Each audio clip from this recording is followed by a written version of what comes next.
अब आपके पास WH word type के क्वेश्चंस आने वाले हैं जिनको हमें पैसिव करना, सारे रूल सेम। V1 को V3 बना देंगे, V1 बचेगा नहीं, मॉडल से इसलिए V1 मस्ट है, हम V1 के रूप में B देंगे। हाँ, ध्यान ये रखना होगा इस बार हमें WH वर्ड्स मिलेंगे। WH words are two types, relative pronouns और रिलेटिव एडवर्ब्स। जितना रिलेटिव एडवर्ब्स हैं, कौन, व्हाई, व्हेन, हाउ और वेयर, इनको हम पैसिव करते समय चुपचाप सीधे उतार लेंगे, और जितने अन्य WH वर्ड्स हैं उनको भी हल करना पड़ता है। ये थोड़ा विशेष रूप से आप ध्यान अवश्य रखेंगे। देखिए एग्जांपल्स में, देखिए WH वर्ड्स को हम कैसे करते हैं। जैसे कोई एग्जांपल आपको एक्टिव वॉइस में मिला, where they put their books। जैसे ये सेंटेंस आपको मिला कि where will they put their books, आप पहले से ही जानते हैं कि put V1 भी है, put V2 भी है और put V3 भी है। फिलहाल यहाँ पर मॉडल साथ यूज हुआ है तो put V1 है, लेकिन put की थर्ड फॉर्म भी put ही रहती है। जब आप इसे पैसिव में चेंज करेंगे तो where रिलेटिव एडवर्ब है, चुपचाप उतार लीजिए।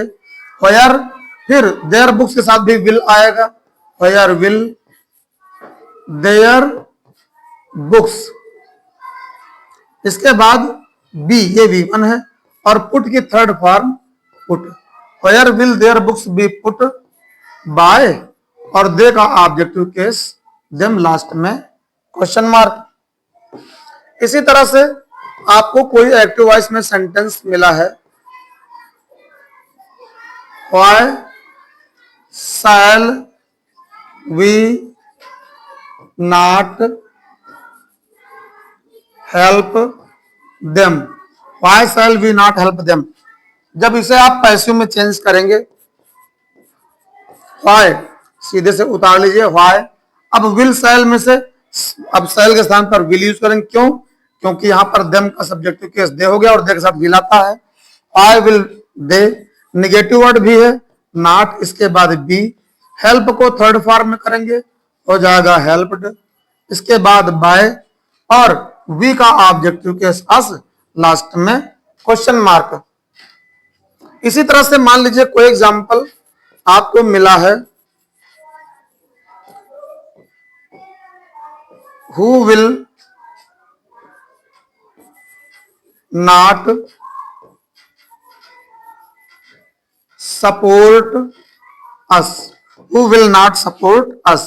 अब इसको जब आप पैसिव करेंगे, याद रखिए who यहां पर स्वयं सब्जेक्ट है और us ऑब्जेक्ट है, तो जब सब्जेक्ट स्वयं है तो यही ऑब्जेक्ट बनेगा, क्योंकि ये रिलेटिव प्रोनाउन है ना। इसको जब पैसिव करेंगे आप तो who का ऑब्जेक्टिव केस हो जाएगा whom, और ये नए ऑब्जेक्ट से पहले हम लोग लगा देंगे by।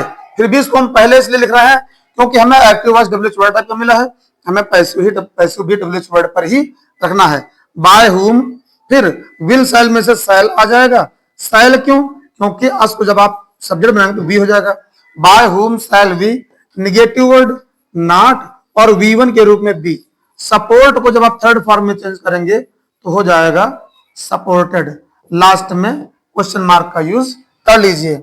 इसी तरह से मान लीजिए WH वर्ड्स में रिलेटिव प्रोनाउंस में आपको व्हाट से क्वेश्चन मिल गया,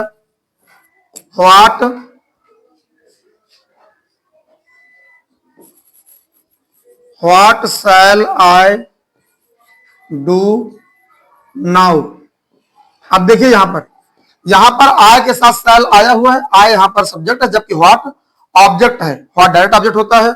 जब इसे आप पैसिव में चेंज करेंगे तो यही व्हाट आपका बन जाएगा सब्जेक्ट, और इस नए सब्जेक्ट के अनुसार विल शैल में से हम देंगे विल, व्हाट विल, इसके बाद बी, डू की third form done, what will be done now, और फिर बाय, और आई का objective case me, what will be done now by me.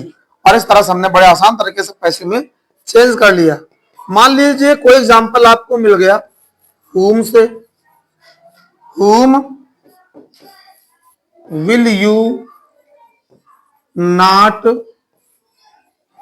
call, whom will you not call। जब इसे आप पैसिव वॉइस में चेंज करेंगे तो यहां पर you सब्जेक्ट है और whom ऑब्जेक्ट है।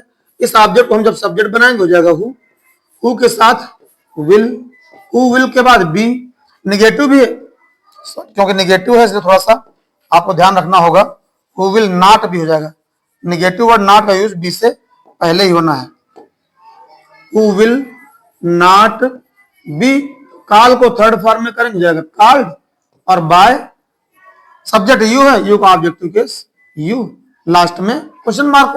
तो इस तरह से आपने देखा कि हमें WH वर्ड्स भी दो तरह के मिले, एक वे WH वर्ड्स मिले जिनको हमने चुपचाप सीधे वैसे उतार लिया, क्यों, क्योंकि ये रिलेटिव एडवर्ब्स थे, और वे WH वर्ड्स भी मिले जो रिलेटिव प्रोनाउंस हैं और ये स्वयं भी चेंज होते हैं और इसको हमने चेंज कर दिया। तो इस तरह से आपने पूरे टेंस को बहुत अच्छे से चेंज करा।